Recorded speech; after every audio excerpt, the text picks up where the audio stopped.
So let's begin with an understanding of hypnosis. So, hypnosis is the pleasurable state of focused relaxation that catalyzes expanded perspectives and a connection to higher levels of awareness. Through the trance state of hypnotherapy, the conscious mind has greater access to the wisdom and memories stored in the subconscious mind.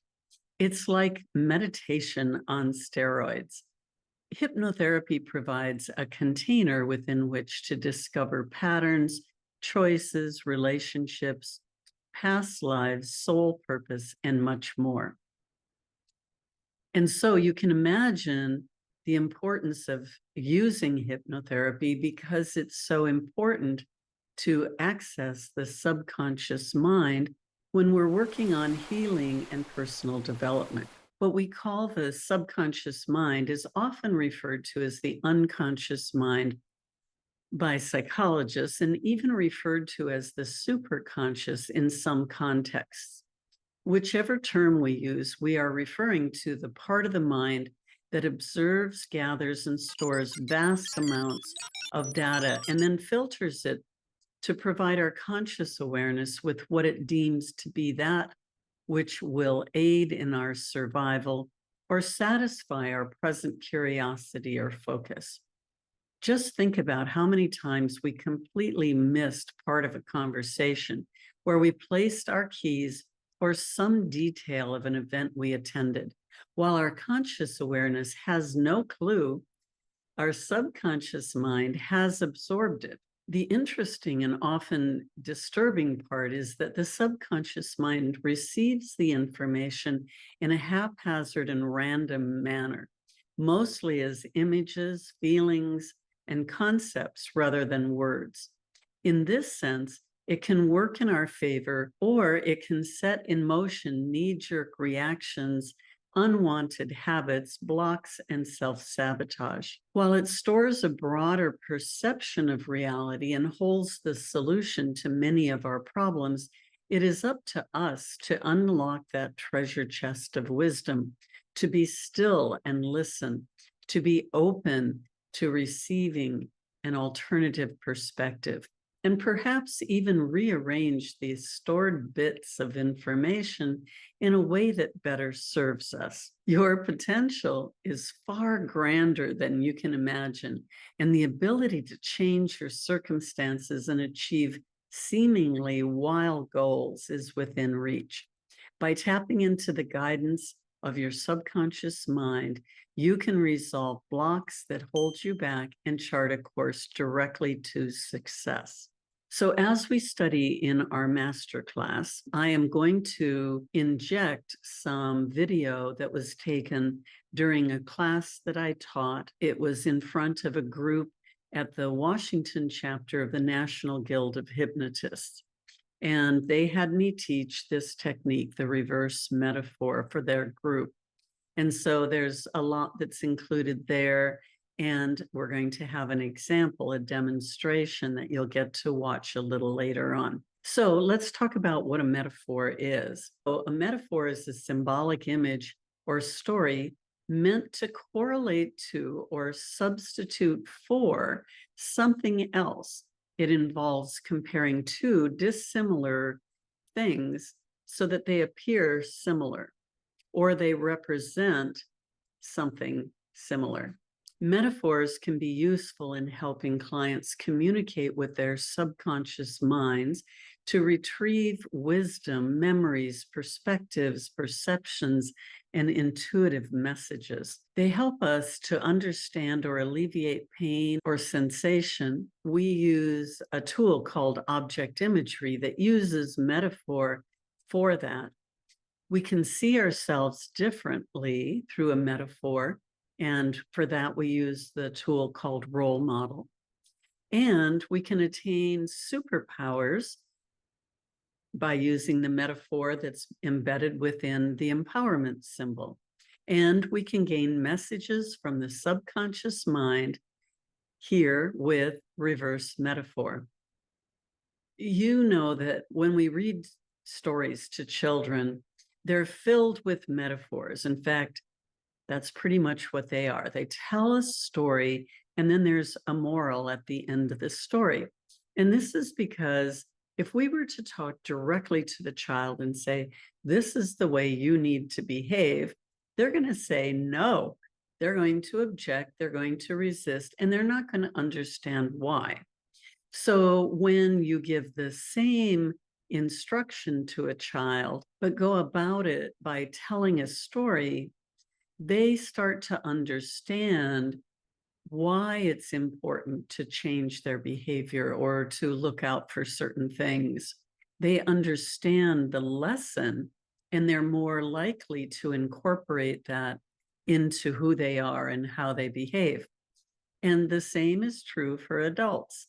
We have not outgrown that. In using metaphors for our clients, for adults as well as children, we can deliver that message directly to the subconscious mind. The conscious mind may be listening too, but there is an agreement, there's an understanding, and it's what we call bypassing the critical factor. So if we were to tell an adult something direct, right?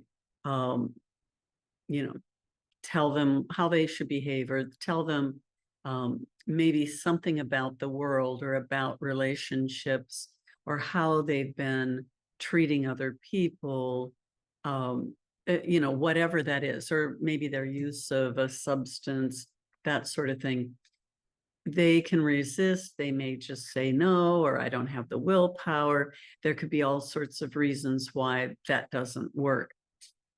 But when it's delivered in the story through the metaphor, then they get the idea and they're more amenable to complying. So the interesting part, and part of what gave me the idea to create the reverse metaphor, was that my clients were coming into my office and they were already using metaphorical language. And so I'm sure you've either used these terms or heard somebody that has. As an example, they might say, I'm carrying the weight of the world on my shoulders. Right there, you get a vision of how it is that they feel. Or they say, I have a stabbing pain in my back. And again, you get that idea of what they're experiencing. Or they might say, it feels like I have a heavy rock in the pit of my stomach. So by recognizing that they already had a picture in their minds about what was ailing them, I devised a way to utilize that in my sessions. Why create something different through a metaphor? And so I developed the technique called the reverse metaphor. Let me tell you a little bit more about creating that technique. When I was trained in hypnotherapy, we were taught to interview our potential client, and then we would have to go and do research. We would go through tomes of script books, looking for the right script that would match what they were talking about. Or we were also trained that you'd have to write a brand new story, a metaphor that's creative, a creative new metaphor. Well, a lot of people are not very good writers. They may not have that creative part of them that can create the perfect story that is going to address their issue. And even looking through the book, it was kind of intimidating, and it was a lot of responsibility because we would have to really get the details correctly. And so then when I graduated and I opened my practice, I was working with these scripts only for a few times because it was so intimidating and so nerve-wracking. Plus time consuming. I just wasn't getting paid enough.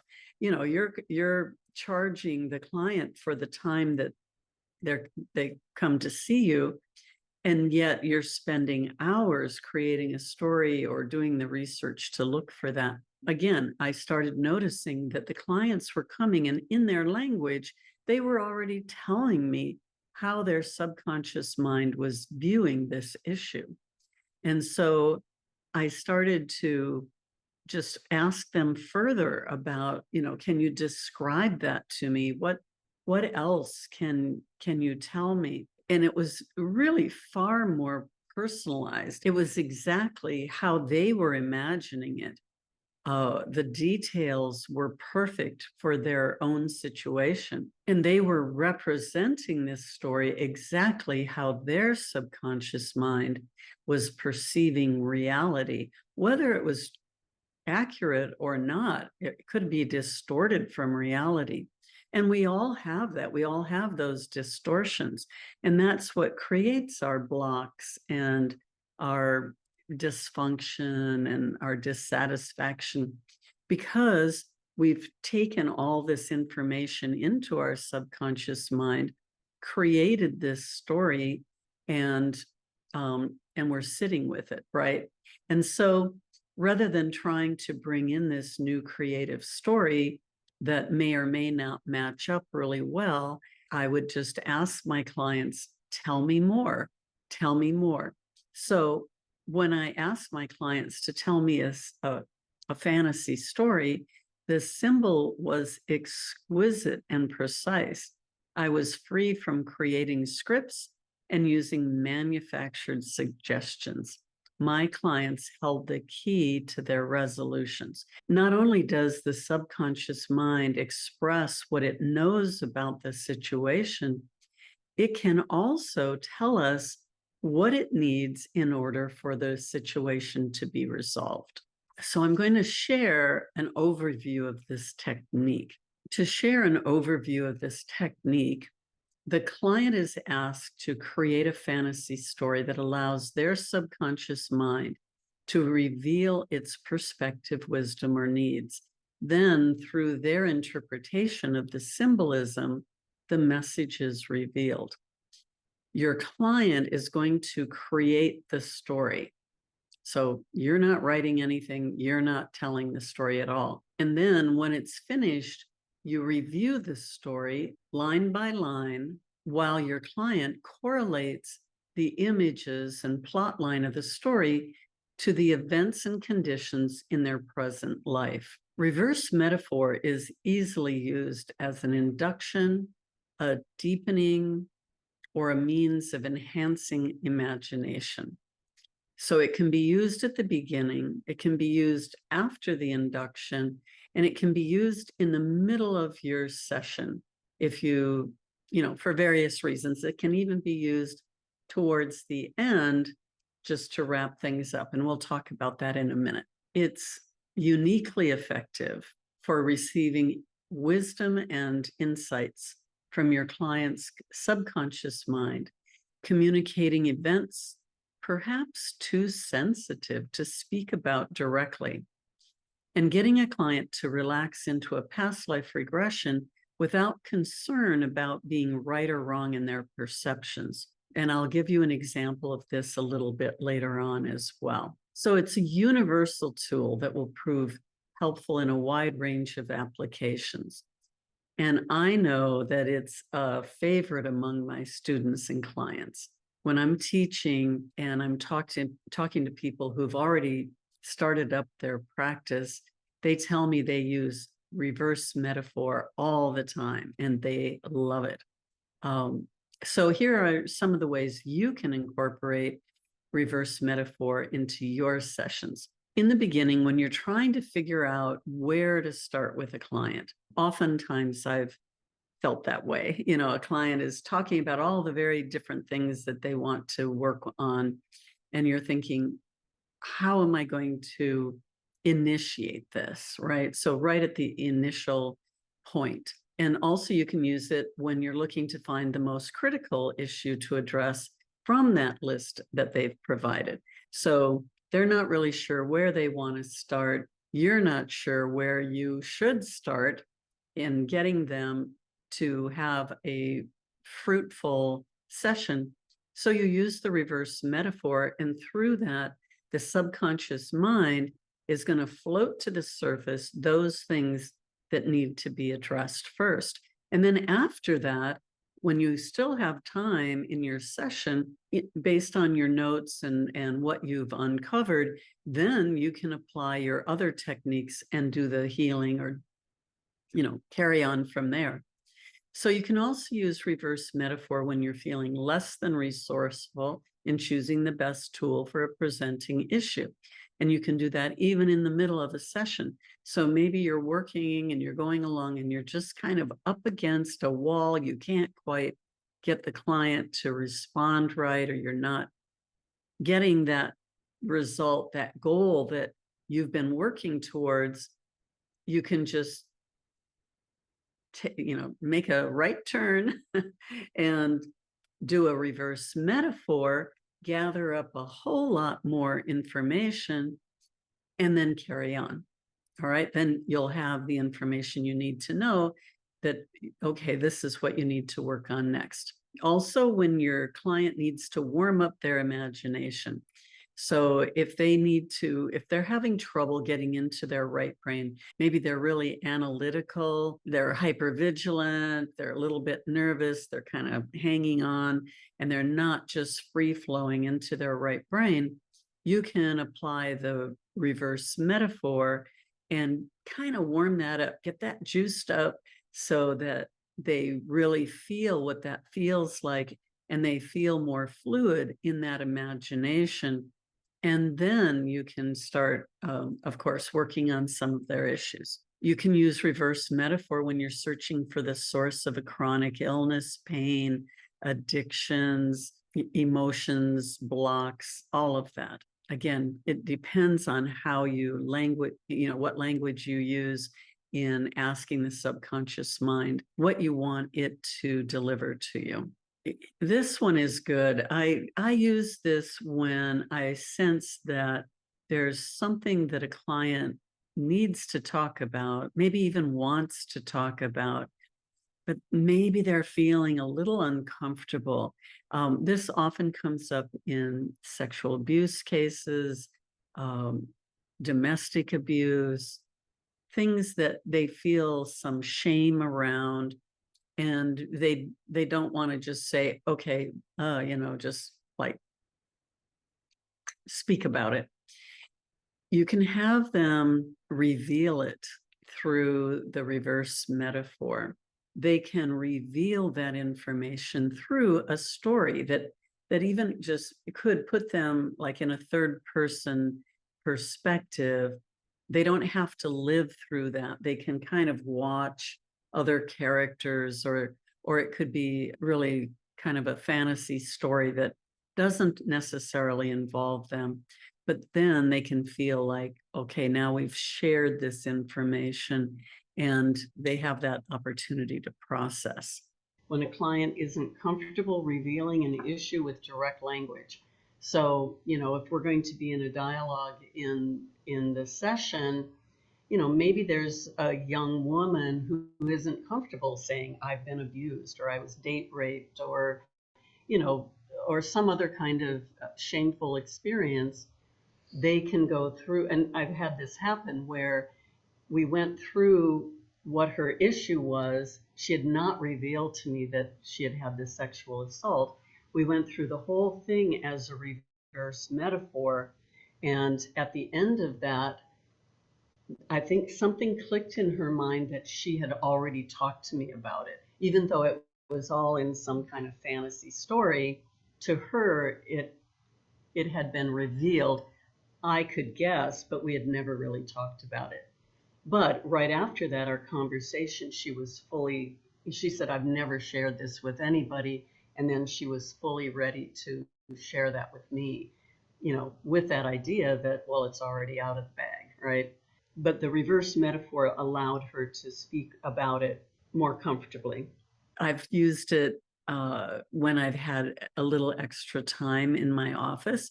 Maybe we have an extra 10 or 15 minutes. We've completed a nice piece of work and they still have some time. And rather than just closing the session and they had 45 minutes instead of an hour or whatever, I can fill in that time with productive work with the reverse metaphor and have them tell a story that is going to give us even more information. Maybe we can work on that in that session or keep it for next week, but at least there's some productive work left or used in that remaining amount of time in their session. I use it a lot when I'm trying to do a past life regression with somebody and they're just not connecting with that creative side. They're feeling less than generative. They're unsure if they're really getting a past life. And so to kind of break the tension, I have them just tell me a story. And then as they relax into the story, they go into the past life very naturally. I've never had that not work. And so it's really a lovely, elegant way to get them just going into that past life without all the hesitation. And it's because with this story, there's no right or wrong. I'm just telling a story. It doesn't matter. And then there's this kind of stage fright that if we're doing a past life, that it has to be 100% accurate immediately. First thoughts coming out my mind have to be accurate or I don't want to talk about it. And they start slowing themselves down. And so with this, they can just be flowing and pretty soon they're in the past life and they didn't even realize how they got there. It's fun to watch. And just as an example, I had a client who was a man. We know how that goes. No. And he was an engineer. Yes. And he was really hypervigilant. It was his first session. He wanted a past life, and we struggled and he just couldn't get over there to where he could just, go into those other visions. And so I said, okay, let's just not worry about the past life. Why don't you just tell me, is there a time in history that you think that you had a lifetime? And he said, yeah, I always thought that I lived in the Wild West and I was a cowboy, right? Yeah. And I said, okay, I'll tell you what, just relax, close your eyes and tell me a story. Just begin a story about being a cowboy in the West, right? Well, I'm riding across the plains and, I'm out there and I come across this wagon that has been turned upside down. There's skeletons, there's boxes of things and everything is scattered, right? And I said, okay. And he goes, I get off the horse and I'm, checking this thing out. And he said, and then at some point in this, close on, he's, right now we're just in this fantasy reverse metaphor, right? And he said, oh, that's interesting. I have white man pants on. And I said, what do you mean by white man pants? Because so far he's been a cowboy. And so he goes, no, I've got white man pants on. And then he's like looking at his arm and he said, I'm an Indian. And he was totally shocked. But that's one of the clues that we have, that now he has actually gone into a memory and he's not just making up the story, because he would have made up the story about being a cowboy, right? And so then we, finished that lifetime with, with his memories of that past life. And also, what's really clever, in my view, because I like psychic things, you can use the reverse metaphor to help people see into the future. So if they want to have a metaphorical vision of their future path, maybe in a relationship or a business that they're starting or something like that, you can take them into reverse metaphor and have them go into the future and take a look at that, or to really understand their relationship and, the trajectory of that. Now, with future, as with past, we know that there are parallel universes. When we're looking at the future, more than likely, we're looking at the future on this particular timeline, but the mere observation of that future already starts to change it. And so the observation may start to push them over into a parallel where that outcome is slightly different.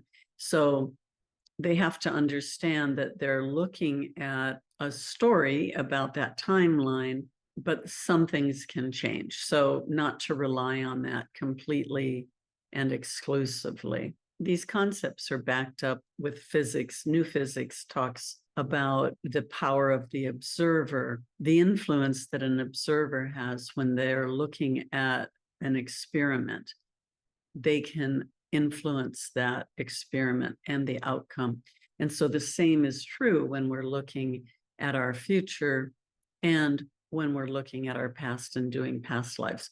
I get into that a whole lot more in the signature training, integrative hypnotherapy and past life regression. We get into more of these new physics principles and how that affects our clients in our sessions. So let's talk for a moment about being client-centered. So I'm a real stickler with my students about staying client-centered. And what we mean by that is the session is about the client. It's not about you. And so we want to stay non-leading. We want to hold that container, hold that space for our clients and let them bring all the details in. So how it applies to reverse metaphor, we want to be non-directing. Now, having said that, we guide our clients into the reverse metaphor and we help guide them along the story. You know, what happens next? What if you choose that path? What would happen? What if you choose this other path? What would happen? So we are giving guidance and support, but we're not saying to the right, you see tall trees and there's a red ball on the ground. That's adding all this invasive detail that your client might be saying, I don't see that. That's not what was here. And so you're creating, by doing that, you would create a disconnect between you and your client. You'd lose rapport and you're interjecting your imagination into their story. So we want to be very careful to stay very client-centered in the reverse metaphor. That, in fact, makes this technique one of the easiest things that you'll do in your profession, because you'll set it up and you'll get them into the story, get them imagining and telling you a story, and you can sit back. I'm going to have my cup of coffee. You can sit back and your participation through most of it will be, what do you notice? What happens next? How do you feel about that? Is there anything else? And you keep doing that. And what happens then? And then what do you notice? So in a reverse metaphor, you're going to be completely client-centered. You're going to simply be listening and having them moving forward. You're giving them prompts to do that, but they're collecting all of the information. They're giving you all the details. It's pretty easy, and it's so much more effective that way. And so again, just thinking back on using a script, all the work that goes into that script, and with reverse metaphor, your participation is creating that container, initiating the story, and then just giving them prompts to move forward to the end. Now, let's just talk a minute about the whole protocol for this. So what we want to remember is we're going to stay non-leading, right? We're going to stay client-centered. So the language is going to be, I want to ask your subconscious mind to create a story or a metaphor to help us understand its message. We may not know where the story begins or ends or what happens in between, simply allowing it to unfold before us as we proceed through the story. So if you were telling a story, a fantasy, not a memory, would your story begin indoors or outdoors? And if you are in that scene, what are you doing? Okay. So that gets them in there, and then they start telling their story. So once they begin telling you the story, you'll continue with, and what happens next? And continue with your open-ended questions until the finish, until they are finished with the story or nothing else happens. And so again, what happens next? Then what do you notice? What do you know about that? What happens next? And then what? You just keep going. So when the story is complete, you're going to want to review each detail, asking your client how each detail relates to their life here. You're going to want to take really good notes. How I take notes is, well, I type my notes now because I do my sessions on Zoom, but typing the notes, every detail I put on a separate line. Okay, there's trees, they're on the right side. The path is dirt, it's a narrow path, all of these things. So I have all these details. So then at the end of the story, I say, okay, let's see what this story means to you. So I go to the top of my list and I start with asking each question. So it might sound like, you mentioned that you were walking along a dirt path. What would that mean if that path was something in your life here? You mentioned that there were trees on the right side of the path. What do those trees represent in your present life? What does it mean that they are on the right?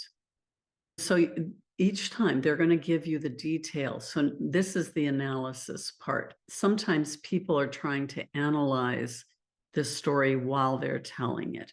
And so if I notice that, if they say, oh, there's a beautiful blue sky and the sun is out, and it reminds me of the day that I was with my boyfriend and he asked me to marry him, something like that.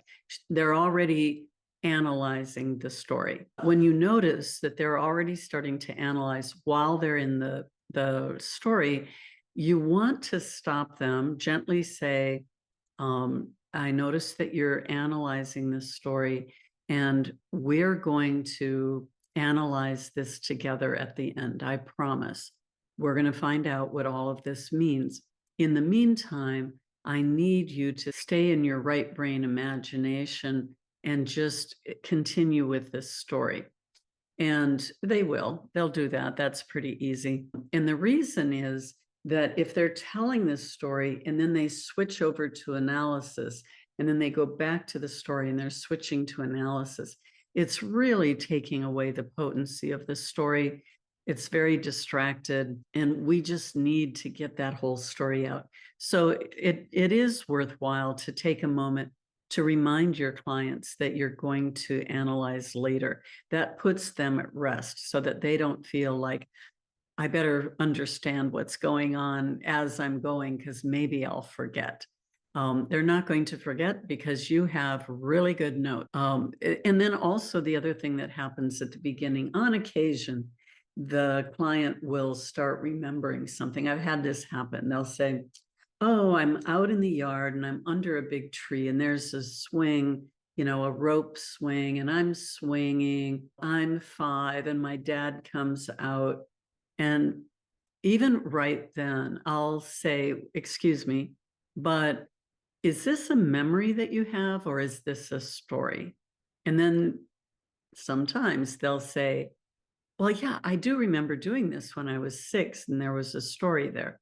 Well, it might have meaning. So we're working on an issue and they're supposed to make up a story, but they go to this memory. So there may be a correlation. And so we do want to check that out. So I'll ask, is there anything about that memory when you were 6 on the swing that correlates to the issue that we're working on today?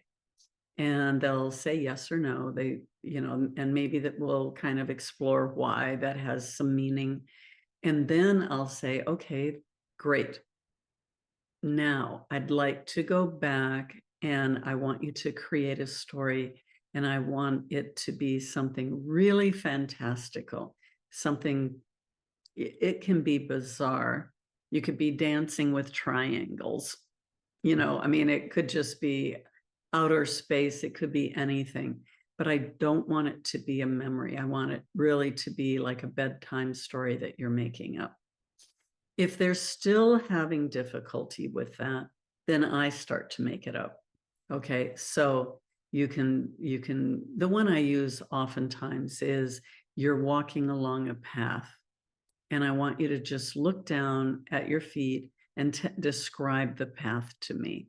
And then they might say, well, it's a very narrow dirt path, or there's no path at all. I'm just walking through bramble and over sticks and leaves and whatever. Or they might say it's a really broad cement sidewalk.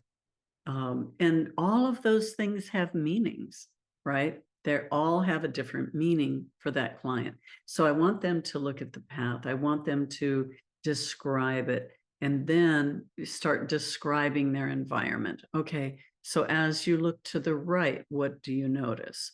As you look to your left, what do you notice over there? As you proceed along the path, what happens next? And then what? And what happens next? And then what? All right. And so you can do it very incrementally to get them started on this story. I'll ask them, does your path, is it straight ahead, or does it go down and up, or does it wind to the right and left? Describe what this path is doing. That will all have meaning as well. So that's just a way to get them really started and get them going again. If they're talking about a memory, I'll say, once again, ask your subconscious mind to create an imaginary story, not a memory or an experience, a story that you might tell a child at bedtime. So reverse metaphor helps us discover fascinating information from the subconscious mind. For me, it is just so cool. I love experiencing it. My clients get blown away by what is coming out of their subconscious mind. It can be tailored to assist your clients in speaking with spirit guides, gaining psychic information about the future, receiving warnings about health issues, and so much more. In past life regression, as we talked about, reverse metaphor is particularly useful in assisting your client in engaging their imagination. So we no longer have clients who can't be hypnotized or can't go into a past life regression. So next, I'm going to have you watch a video of a demonstration. I'm really grateful for Anna, who volunteered. She has graduated from my hypnotherapy program, a brilliant woman, a PhD in biology, has written several books, an amazing woman. And she knew the value of volunteering. So she volunteered to be my subject, and she has agreed for me to include it in this masterclass. And so I want you to watch this and see all these techniques in action.